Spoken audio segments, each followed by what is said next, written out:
There is a lot happening in downtown San Francisco these days, and the future of the area looks very bright, as long as people can get there. There is no revitalization and recovery to our downtown without our Muni system carrying people back and forth to our downtown destinations. Welcome to Taken with Transportation, the San Francisco Municipal Transportation Agency's official podcast. I'm your host, Melissa Colross, and in this episode, we are headed downtown. Muni ridership in the area is up, and maintenance work has made service through the Muni Metro more reliable. Arriving eastbound, one car J to Embarcadero Station. We'll discuss all of that, but we begin on 2nd Street in the Financial District, where a monthly party brings out a crowd of all ages. We started Downtown First Thursdays in May of 2024, really just to help bring people back to downtown San Francisco. That is Katy Birnbaum, CEO and founder of Into the Streets, a civic organization that produces events in, as the name indicates, city streets. During the pandemic, folks hadn't been downtown in years. And also there's a whole group of people that never did it. And so I think it's really important to incentivize behavior change and really just put downtown back on people's mental map of the city. It was a pretty instantaneous just adoption of the event. You know, our first event, we had probably about 15 to 17,000 folks come out. And from that very first night, folks were just delighted to be able to see the streets of San Francisco full, right? It's something to celebrate. And there is so much pride in this city. And through all of our work, you know, Downtown First Thursdays is one of our programs, but we do events all around the city. And what I see consistently over and over again is people want a reason to be proud and excited and to tout like how incredible their city is. And so you really just need to give them that opportunity. And I think Downtown First Thursdays does that. But Birnbaum says this is more than just a party. The reality on the ground is that baseline, it's real economic impact. You know, Downtown First Thursdays, as of the April 2026 event, we had generated $34 million of economic activity downtown. And that's people shopping at the market, like so on the street, buying from small vendors, and also going into the brick and mortars, getting a drink, getting dinner, going out to a show after or before.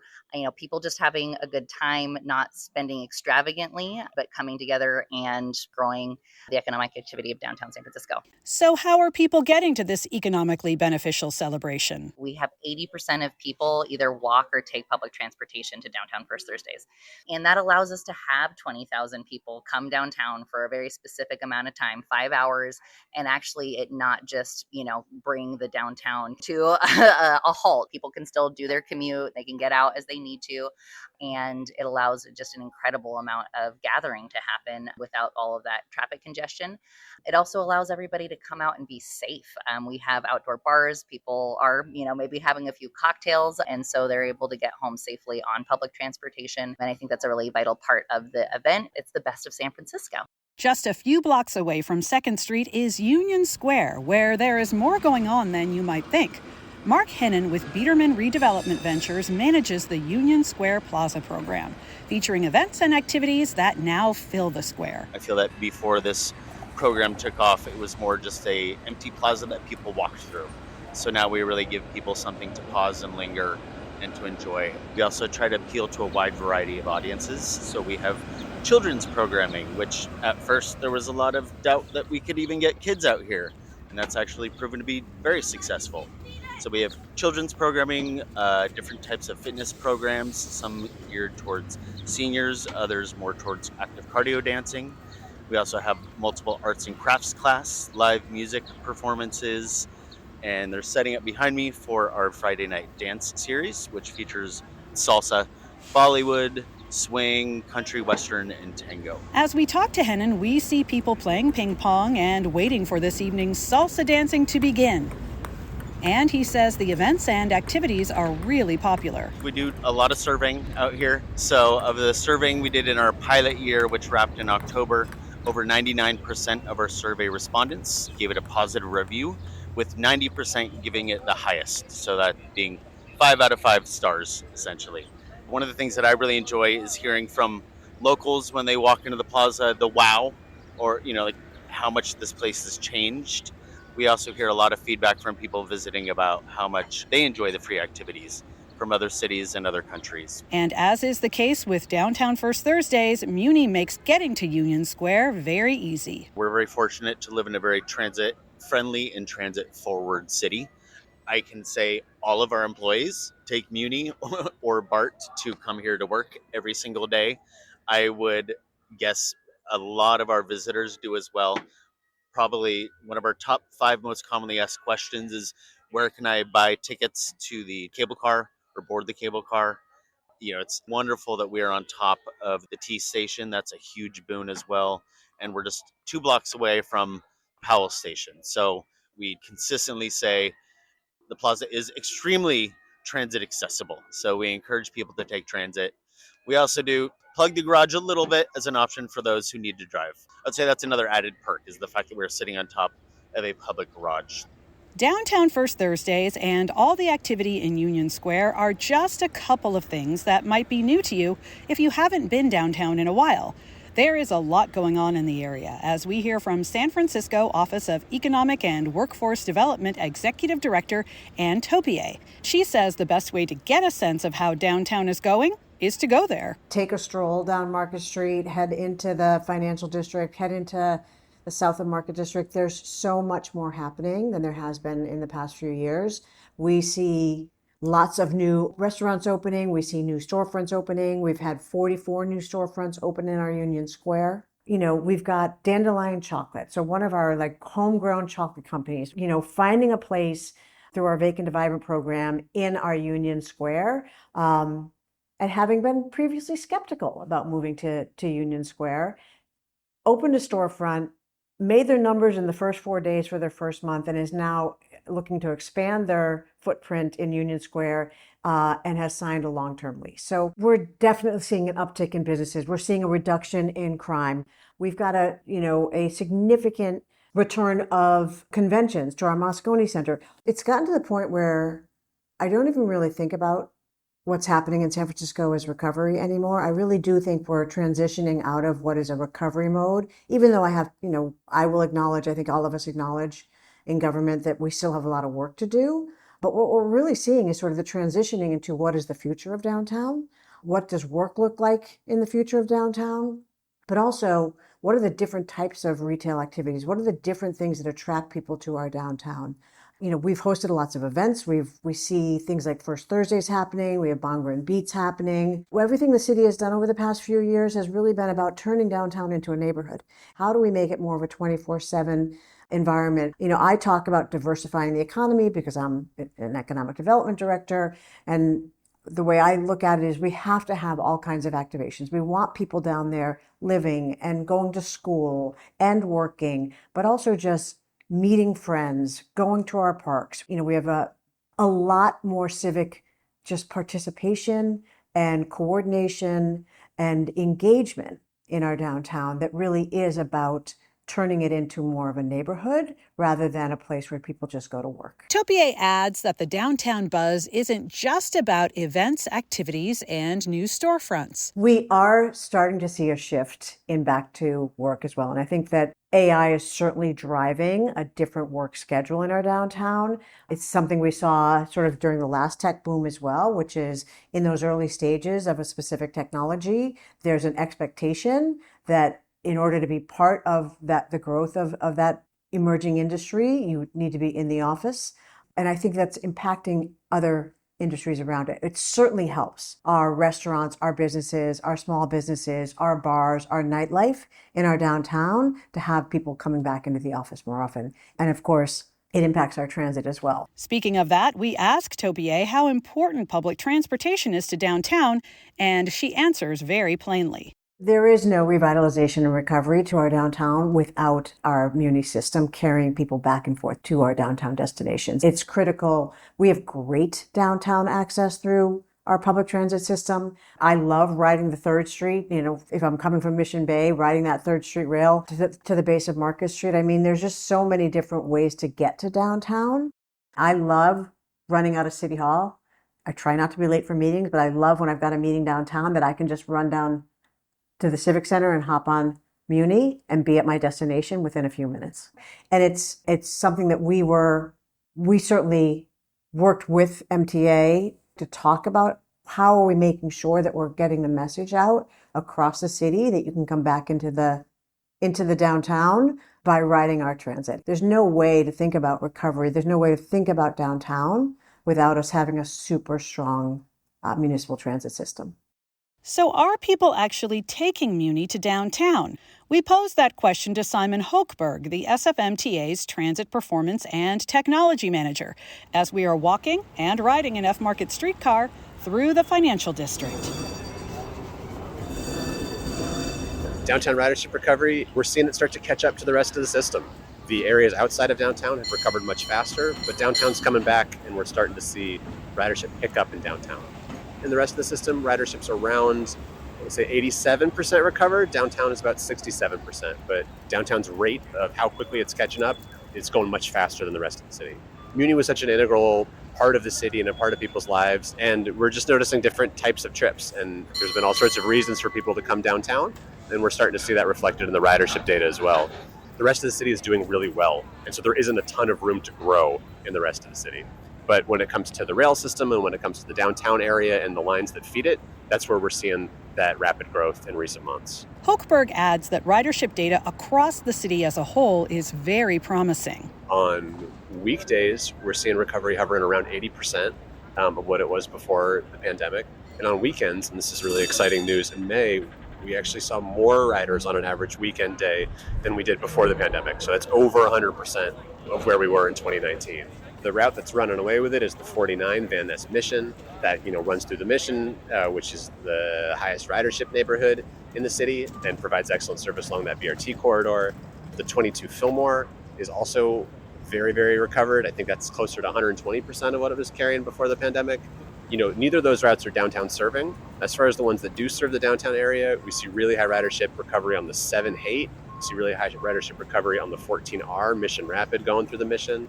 But really, I think the story is that for a lot of these bus routes, they're doing really, really well, carrying a lot of passengers and even exceeding where they were before the pandemic. So in a nutshell, it's safe to say that people are coming back to Muni, including when they want or need to head downtown. Downtown isn't the whole story in terms of Muni recovery, but when you look at Muni compared to a lot of these other metrics that we're tracking, things look pretty good. I think it's definitely fair to say that as San Francisco recovers, so does the ridership, and as the ridership recovers, so does San Francisco. Riders choosing Muni is good news, and it's up to us to make sure they can get where they need to go. And yes, that includes downtown San Francisco. To stay safe, fast, reliable, we need to do our maintenance. We need to do our inspections. The idea that the Market Street subway has been operating since 1978 with some of the original equipment, it's because we do our maintenance that we're able to kind of achieve, the performance that we have over nearly 50 years. So to keep equipment running well, to keep systems reliable, maintenance is absolutely critical. That's SFMTA Chief Maintenance Officer Charles Drane. He has joined us at the Union Square Market Street Muni station to talk specifically about Fix-It Week, our program for planned periods of extended maintenance hours over the course of a week or a weekend. We will shut down the Market Street subway, for instance, 3 hours early, and it gives opportunities for teams to focus on critical repair and kind of bring in other utilities, other city departments in some cases, but definitely the SFMTA's teams, like shifting them from day shift, swing shift, and bringing them and focusing them on the hours of when we're shut down. On any given night, say in the subway, we may only be shut down for 3 hours. 21 hours of operating, 3 hours of work, and some of that work is just getting to the location in a confined space to do that. Picking up a couple of extra hours a night, 1 week of this, maybe quarterly throughout the year. We're able to double the amount of hours in the week. We're able to, achieve anywhere from 2,500 to 3,000 employee hours when we schedule programs, so that we can get as much and maximize the efficiency as possible when we're working. What are some examples of the kind of work you're able to do by maximizing those employee hours and by doubling the amount of time our staff can be in the subway?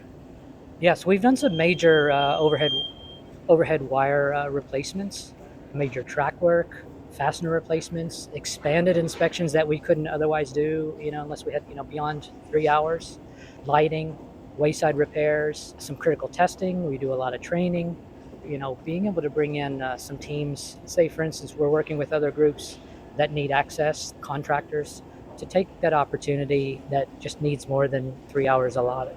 Drane tells us the Fix It Week program is about 7 years old, but really hit its stride in 2022 and is still going strong. I'm really proud to work with a team of innovators, problem solvers, and our own mayor just visited the subway with us on a tour. It was fantastic. I think he's taken notice. I know the city has taken notice. There are so many things that really have contributed to our on-time performance, and our approval ratings at the SFMTA.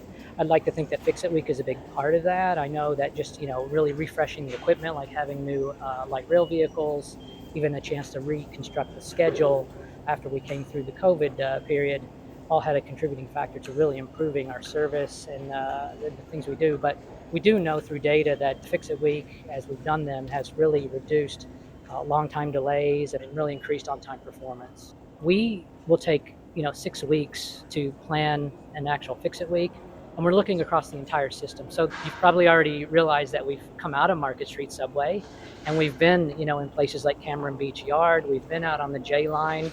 We'll be doing 2 Fix It weekends on the T3rd line, targeting platforms and a lot of the things on the corridor that need maintenance, and there'll be an alternative service plan for that. And there is great value to being able to work so efficiently. It's building trust with the community and showing up when you're supposed to show up. So that's a schedule, that's having a clean station, that's hopping on to the train you're expecting and making that trip A to B exactly how you expect it, and repeating that. And so maintenance and inspections and processes that our teams do behind the scenes really ensure that happens. We leave Union Square Market Street and head to the Embarcadero to talk a little more about working and commuting downtown. We are joined there by Darcy Brown, the executive director of TMASF Connects. We are a transit management organization for 77 very tall office buildings downtown.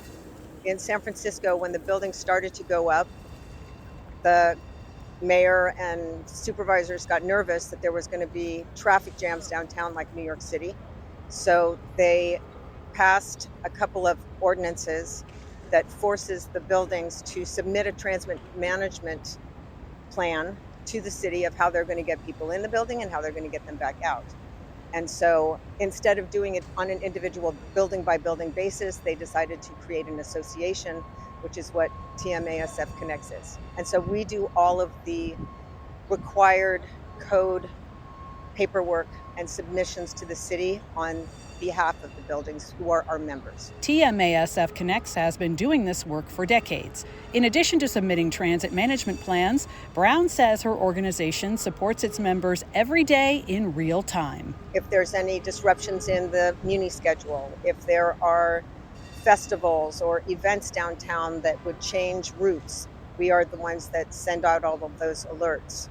We also keep them up to date on any fare changes, on any updates. It's like when it went from, having your card to being able to pay by credit card anywhere, things like that, which people want to know.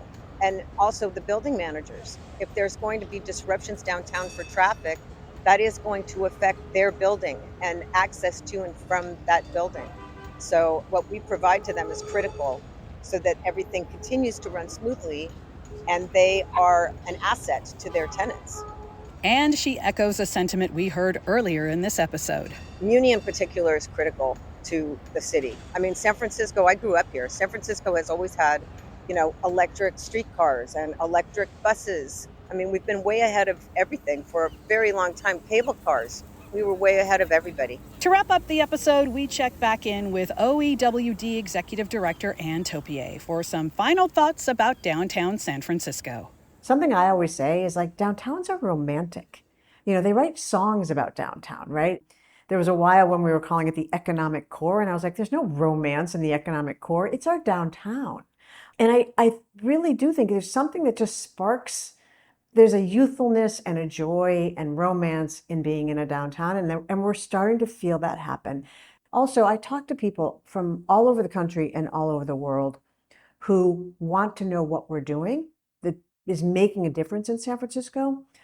We talk to people all the time who maybe had written San Francisco off because they had a different understanding of what was happening in our downtown, and now those people are coming back really in droves. The sort of inbound of How can I invest? Who can you connect me to? What are the networking opportunities? How do I get my company, my business, my restaurant into downtown San Francisco? So it is a significant shift. And it doesn't take away from our neighborhoods. Our neighborhoods are still amazing, but we have a waterfront downtown. Like a lot of downtowns are romantic. Ours has spectacular views. We've got the Bay Bridge lights on again with, putting on a light show every single night. There's restaurants along the waterfront. There's bars along the waterfront. Every time I go down there, you see people walking back and forth along the Embarcadero.